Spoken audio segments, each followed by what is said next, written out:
On the 3rd of June 2007, a place that had been called the greatest natural wonder in Russia stopped existing in a matter of minutes. The slope above the river came down in one piece, and the river, boiling with underground steam, went still. The peninsula where this happened is not connected to the mainland by a single road, not one. More than 300 volcanoes, about 29 of them active, and until 1990, an outsider could not come here at all. The whole territory was a closed zone, and permits went to a handful of people. 11 places on this peninsula are lined up here, counting from the last to the first. The first is that same valley, the one that was buried in minutes. We reach it at the end and go through exactly what happened on the 3rd of June. Picture the map of Russia you were shown in a school geography lesson. Can you name a single region on it the size of Germany that no road reaches from any direction at all? You are used to thinking of a mountain as something that stays put. The height of a summit feels like a fixed number. It gets printed in reference books, children memorize it, and nobody expects the book to need rewriting a few years later. What do you make of a mountain that changes height after every eruption? And the third question, the uncomfortable one. Are you sure the Earth has been described all the way through? Satellites hang over every point. Images refresh every week. No blank spots remain on the globe. Hold on to these three questions. They come back. 11th place goes to water. Avacha Bay, on the southeastern shore of the peninsula, is the second largest bay on Earth. And sailors put it simply. You could bring the entire world fleet in here at once and still have room to maneuver. Inside, there are about 80 square miles of sheltered water. The entrance is narrow, roughly 2 miles between the cliffs, and a person covers that distance on foot in half an hour. 3 stone pillars stand in the gateway, rising straight out of the swell. They are called the Three Brothers. In the autumn of 1740, 2 packet boats of the Second Kamchatka expedition came through that gateway, the St. Peter and the St. Paul. Their names became the name of the city that still stands on the shore.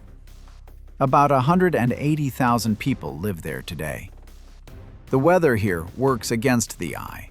Fog moves in off the ocean as a solid wall, and from the waterfront, the far shore disappears 3 miles away in a straight line.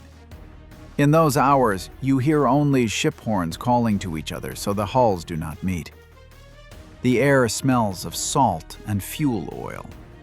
The water in July holds around 50 degrees Fahrenheit, and a hand lowered from the pier goes numb in a minute. The peninsula stayed closed because of military geography. A deep bay that never freezes, with a narrow entrance and high shores, turned out to be an ideal base for a fleet, and the whole region lived under a permit system for decades. Someone from another part of the country, planning a visit to relatives, applied for clearance in advance. Foreigners were not admitted at all. The first outside visitors arrived only in the 90s, and parts of the coast remain closed to this day. The finest natural harbor on the planet serves a city you cannot drive out of. Nowhere. Not to a neighboring region, not to any region at all. The roads end in the forest a few hundred miles to the north, and past that, there is nothing. Everything on a shelf in Petropavlovsk arrived by sea or by air, and the price tag runs 1.5 to 2 times the mainland price for exactly that reason. A bay that could take the fleet of the whole world turned out to be a door with no corridor behind it. The light in that city's windows comes from a place where water boils inside the ground and forces its way out. The station sits on the slope of an active volcano. 10th place is Mutnovsky, about 50 miles south of the city. Height, roughly 7,600 feet. A geothermal power plant works on its flank, rated at about 50 megawatts, and that covers a noticeable share of everything the central grid of the peninsula consumes. The wells run half a mile into the body of the volcano and deeper. What comes up is a mix of steam and water above 400 degrees Fahrenheit, and once separated, the steam turns a turbine. In the crater lies a lake of acid water. It eats at metal, and equipment lowered into it came back up with its surface changed. Fumaroles work beside the lake, cracks that push hot gas out from below. Yellow crusts of sulfur build up around their mouths, thin and brittle, like scorched paper. Standing there is physically hard. Steam bursts out with a roar close to a jet engine a few dozen yards away, and you have to raise your voice to be heard. Hydrogen sulfide fills your nose in the first seconds. Then your sense of smell shuts down, and you stop registering the odor while still standing inside the cloud. Snow lies 1.5 feet from ground that burns through a boot sole. The wind shifts, and a cloud of steam swallows the whole path. The road to the plant lives by the season. In summer, all-terrain vehicles climb up. In winter, the pass drifts over so badly that machines are guided by marker poles, and crews work in rotations. Snow at that height lasts into July. Staff live beside the crater for weeks, hearing the rumble underfoot as background noise, and get used to it so completely that they stop noticing. The plant was not built there out of bravado. No gas pipeline reaches Kamchatka. There is almost no local coal, and fuel oil comes by tanker across the Sea of Okhotsk, where winter storms break the schedule. Electricity out of a volcano turned out to be the only way to stop depending on shipping dates. People came to an active volcano because there was nowhere else to go. Mutnovsky can be harnessed as long as it stays predictable. 250 miles to the north stands a mountain that cannot even be measured twice with the same result.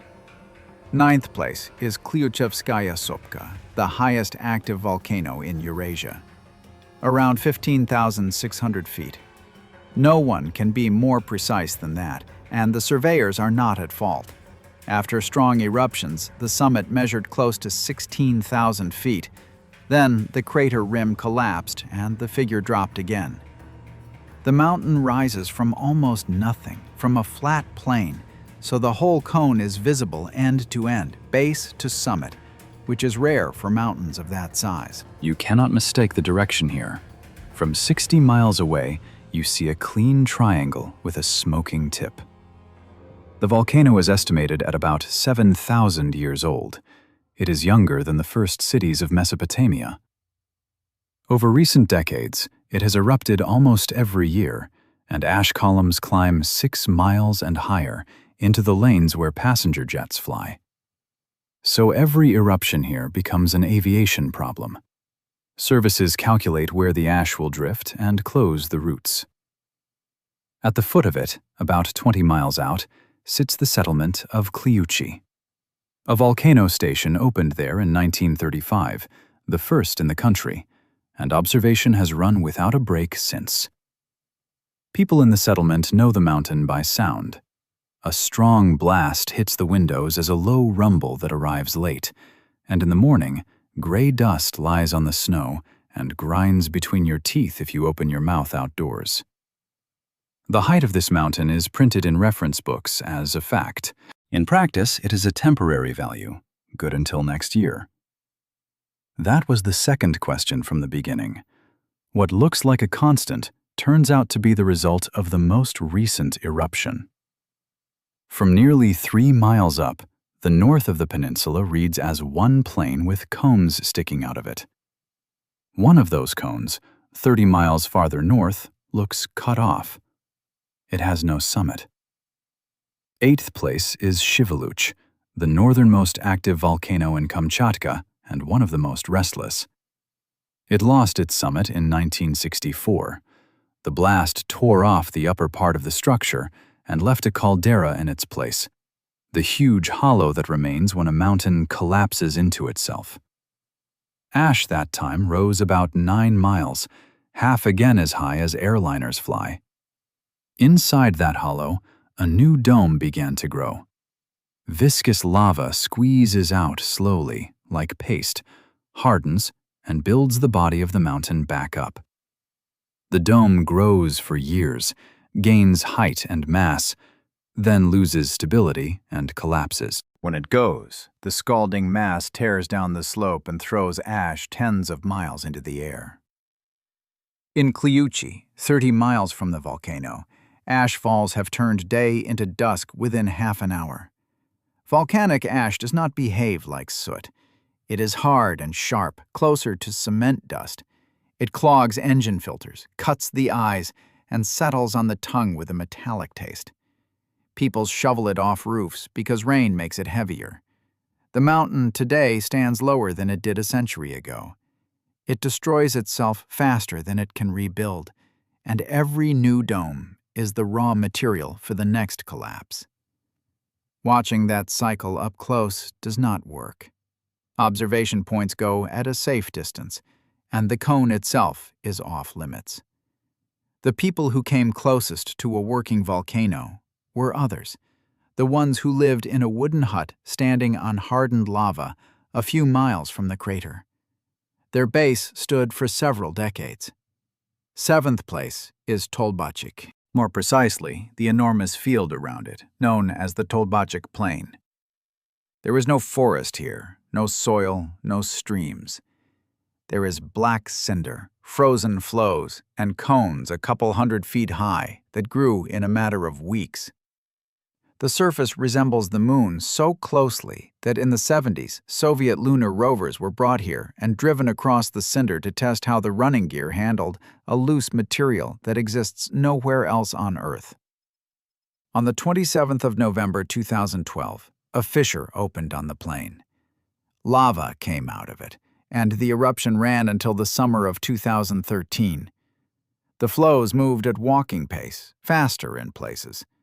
Lava temperature held near 1,800 degrees Fahrenheit, 1,000 Celsius, hot enough for steel to lose its shape. One flow reached the volcanologist's field station, that same wooden house on old lava, and burned it along with the equipment. The people who study lava stood and watched lava take their base. Close to a flow, the heat is on your face from 60 feet away. Eyelashes dry out. Boot soles melt against the fresh crust if you linger. At night, the glow is visible tens of miles off, and the clouds above the plain are lit red from below. By day, the flow looks gray and almost motionless, while under the crust, a red-hot river keeps moving. The proving ground where machines were prepared for another planet was paved over again. The place where lunar vehicles were tested became new lava itself, and the earlier surface vanished under it completely. Tolbachik put out so much material that the count ran in cubic miles. Where does a mountain go once it has thrown out everything that was inside it? Sixth place answers that directly. The Uzan caldera is a cauldron about 5.5 miles across, left behind after the volcano collapsed into its own emptied chamber. That happened tens of thousands of years ago. Crossing the cauldron on foot would take about 2 hours, if you could walk across it freely. Nobody walks it freely. The floor of the caldera is a thin crust over boiling water. Thermal lakes, mud pots, steam jets, hot outlets here number in the hundreds. The mud turns over heavily, swells into bubbles, and bursts with a wet smack. You can move only along wooden boardwalks, and not because the reserve says so, but because the crust breaks under a boot and the water below sits at the boiling point. The smell of hydrogen sulfide never lifts. People stop noticing it within an hour. Mineral formation normally takes millions of years. In Uzan, the process runs in front of witnesses. Hot solutions rise from below, cool near the surface, and leave behind material that took whole geological epochs to form elsewhere on the planet. Minerals build up here at a rate one person can watch across a single field season. In the bottom sediments of the caldera, they also find oil, formed not in ancient layers, but essentially in real time. Winter changes the picture entirely. Snow does not hold on the warm ground, so the cauldron lies as black patches in the middle of a white plateau, with steam above it visible for tens of miles. Bears come out to those patches, because the heat of the ground saves them energy. Getting here means a helicopter, a permit from the reserve, and a ranger leading the group, since stepping off the boardwalk means going through. The caldera looks dead, yet microorganisms live in the boiling water, and everything in the area feeds along the rim of the cauldron, from birds to bears. Real death on Kamchatka lies somewhere else, in a shallow hollow beside a neighboring volcano, and we get there shortly. First, the lake where 200 bears can be counted on the shore at the same time in summer. Fifth place is Kurile Lake in the south of the peninsula, the largest gathering of brown bears at a spawning ground anywhere in the world. The lake runs more than 1,000 feet deep. A skyscraper would go in whole without showing its roof. The surface covers about 30 square miles. Every summer, sockeye salmon come up into it, a Pacific salmon that leaves the sea for freshwater, and the fish are counted in the millions. The fish arrive to spawn and die. The bears arrive because a few weeks here put on enough fat for the whole winter. At the peak of the run, up to 200 animals are in view along one stretch of shore at once. They stand packed in the water, each on its own shallow, and pay almost no attention to one another while the fish hold out. The sound never stops. Splashing, thrashing, cracking. The air smells of fish so strongly that the smell is still on your clothes a day after you leave. The viewing platforms are fenced with electric wire. Walking the shore alone is forbidden, and you arrive by helicopter or by water with a permit from the reserve. Nobody comes on foot. The run lasts a few weeks, and the whole year of the lake is built around that stretch. Bears gather from a wide area in advance and scatter when the river empties. The population around here is counted in the hundreds, and that density of brown bear exists nowhere else. Fights are rare. While there is enough food for everyone, the animals keep their distance and spend no energy on each other. Sockeye feed more than bears. The fish carry in material accumulated in the ocean, and bears drag carcasses into the shoreline forest and leave what they do not finish under the trees. That is how the ocean fertilizes the taiga, and trees along spawning rivers grow noticeably faster than trees standing half a mile from the water. The water in this lake works as a pump, moving life from the sea onto land. Water can do the reverse. Farther north, closer to the center of the peninsula, lies a lake of the same origin, in the same kind of caldera, with the same sockeye. In one day, nothing living was left in it. Fourth place is Karimskoye Lake. Fresh, round, about 2.5 miles across, close to 200 feet deep. Sockeye spawned in it, and the water was clean enough to drink untreated. On the night of the 2nd of January, 1996, an underwater eruption started on the bottom of that lake. The explosions came one after another from below the surface.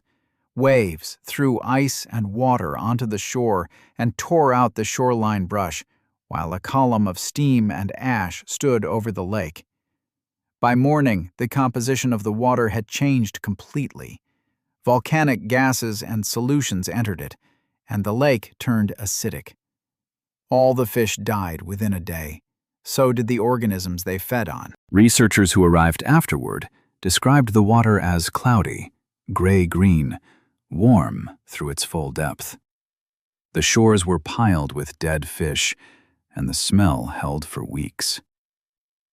A lake that, until that year, counted among the best spawning grounds in the district, became an acid bath several square miles wide. That same night, Karimsky volcano itself woke up, standing a few miles to the north. Two events ran at once, and it is a rare case of an eruption on land and an eruption underwater observed at one point at one moment. A new crater was left on the lakeshore, partly flooded. The water in it held an elevated temperature for a long time. One event fit inside a few hours. An ecosystem that had assembled over thousands of years was wiped out faster than the ice goes off in spring. Years later, the water has slowly grown milder, and life is coming back, step by step. That is the answer to the third question from the beginning. No place can be described in full, because the description can go out of date in a single night. How long does a person last where there is no way out at all? Third place is the Commander Islands, more than 300 miles east of Kamchatka, out in the open ocean. In November of 1741, the packet boat St. Peter was thrown ashore here on the way back from the coast of America. Vitus Bering commanded the expedition. The shore they took for Kamchatka had no forest, no dwellings, no people, a bare island of sand bluffs and constant wind. The men dug pits in the sand and covered them with sailcloth. Sand slid over the scurvy cases at night, and Arctic foxes that had never met a human came right up and gnawed at the living. On the 8th of December 1741, Bering died. Nearly half the crew died with him over that winter. The survivors took the wrecked packet boat apart and built a vessel from its pieces, and the following summer they reached Kamchatka in it. The naturalist Georg Steller wintered with the crew. He described a large marine mammal that grazed in the shallows and showed no fear of people, the sea cow. The animal proved easy prey, and 27 years after the description, the species was gone completely. Science learned of it and lost it inside the lifetime of one generation. The island where all of this happened now carries the commander's name. There is still no forest on it. The wind off the ocean lets nothing rise above shrub height, and the grass lies flat along the ground. In summer, the fog sits over it. In winter, everything is scoured. Rookeries of fur seals and sea lions stretch for miles along the beach, and you hear the roar before you see the animals. Bering's grave was found only in 1991, 2.5 centuries after his death. The remains were raised, examined, and the face reconstructed from the skull. It turned out that the portrait of a heavy man with a round face, printed in textbooks for 200 years as the image of Bering, belongs to someone else. The commander's real face looked different. A whole crew died on that island over months. On Kamchatka, there is a hollow 1,000 feet wide where a living creature stops moving in minutes. Second place is the Valley of Death at the foot of Kikpinich volcano in the upper reaches of the Geysernaya River. The stretch runs about 1.25 miles long and up to 1,000 feet wide. From outside, it is an ordinary hollow with a stream, snow patches, and last year's grass. No boundary, no sign, no change in elevation that would catch the eye. Carbon dioxide and sulfur dioxide come out of cracks in the floor of the hollow. The gas is heavier than air, and in calm weather, it pools at ground level in a layer a foot or two deep. Anything that enters at that level stops breathing. Birds went first, then small rodents, then foxes. After them came whatever counted on an easy meal: ravens, Arctic foxes, bears, and they stayed there too. The place was found in '67 precisely because of the piles of dead animals. Carcasses lay in rows, intact, without tooth marks, in different stages of preservation. Decay runs slowly here because the gas kills the scavengers before they can finish eating. The danger of the hollow is built on a difference in height. A person walking upright breathes air above the gas layer and feels only a heaviness in the head and some weakness. Anyone who bends toward a find, sits or lies down, goes into the layer completely. There are known cases of people going down after their dogs and not coming back out. The silence there is absolute. No insects, no bird calls, only the stream. The Valley of Death was found by accident, by someone walking along the bed of the Geysernaya. 26 years before that, a woman was walking up a tributary of the same river, and all she needed, in April of '41, was to work out where the warmth in the water was coming from. First place is the Valley of Geysers. In 1941, Tatyana Ustinova, A geologist with the Kronotsky Nature Reserve was moving up a tributary of the Shumnaya River with a guide, taking water temperatures. The tributary was warm. While the two of them stood on the bank, a jet of boiling water and steam struck out from the opposite side, straight toward them. That is how the first geyser was found, the one they named Pervenets, the firstborn, and the tributary became the Geysernaya. The valley turned out to be the second largest geyser field in the world.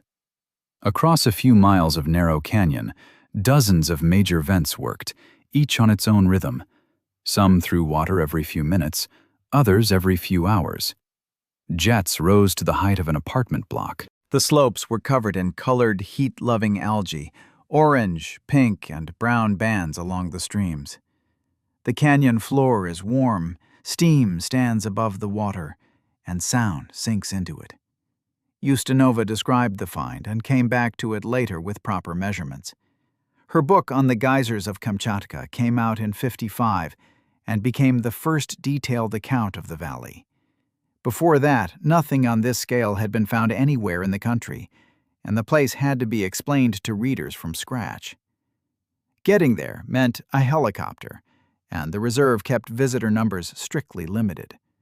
That inaccessibility is what kept the valley intact for 66 years. A geyser works as a system that depends on every stone in its channel. Drop an object inside and the rhythm is thrown off permanently. So, visitors were led along boardwalks, in groups, with a ranger. On the 3rd of June, 2007, the left wall of the canyon came down. The volume of displaced material was measured in millions of cubic yards.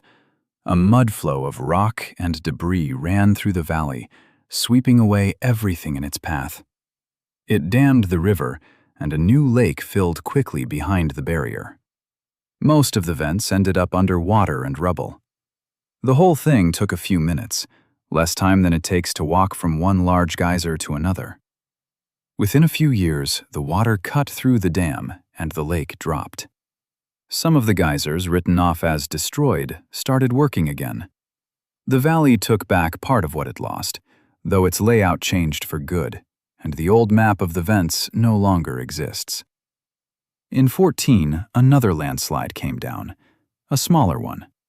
The most famous natural wonder in the country lived inside science for 66 years, from a woman with a thermometer to a slope that gave way. No forecast allowed for it. There is a loss of another kind on Kamchatka, one you cannot see from a helicopter. The peninsula once spoke Itelmen. Today, the people who speak it fluently number in the single digits, and nearly all of them are elderly. The system of names goes with the language, names of rivers, capes, channels, fishing grounds.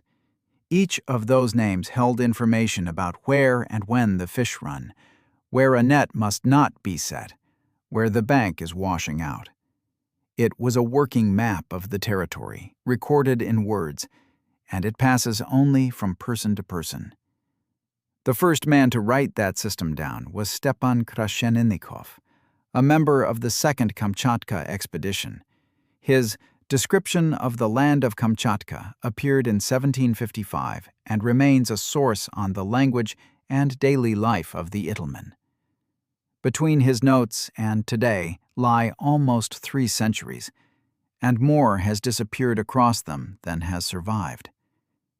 In the autumn of 2020, dead sea animals began washing up on Kolektirsky Beach near Petropavlovsk. The black volcanic sand was covered with sea urchins, starfish, octopus, fish.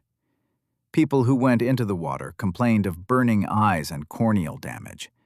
The cause was not established right away. Some versions pointed to pollutants entering the ocean, others to a mass bloom of microalgae releasing toxins. Most specialists tied the final explanation to the algae, though the argument went on for a long time. A peninsula closed off to outsiders for most of a century is now changing faster than it can be written down. A valley disappears in minutes. A lake turns acid in a day. A language leaves with the last people who speak it. come back to the question we started with. Has the Earth been described all the way through? After everything said here, the answer looks like this. The Earth is described exactly as of the moment it was described, and the accuracy of that description holds until the next event. The reference book with the height of Kluchevskaya Sopka is correct until the next eruption. The map of the Valley of Geysers was correct until the 3rd of June, 2007. The list of species was complete right up to the year the sea cow disappeared. What nobody knows is how many places like these on the peninsula have not been described at all, and how many will change before anyone reaches them. The helicopter does not fly everywhere, and it does not fly always. Now, a question for you. The Valley of Geysers is closed to open access. You get in only with an organized group and only by air, and that same restriction kept it untouched until 2007. Yet the landslide came down on its own, with no human involvement whatsoever. What do you think? Is there any point in keeping places like this closed if nature destroys them regardless of us, or does being closed still buy them time? Write what you think in the comments. If working through places like these interests you, subscribe to the channel. We keep going.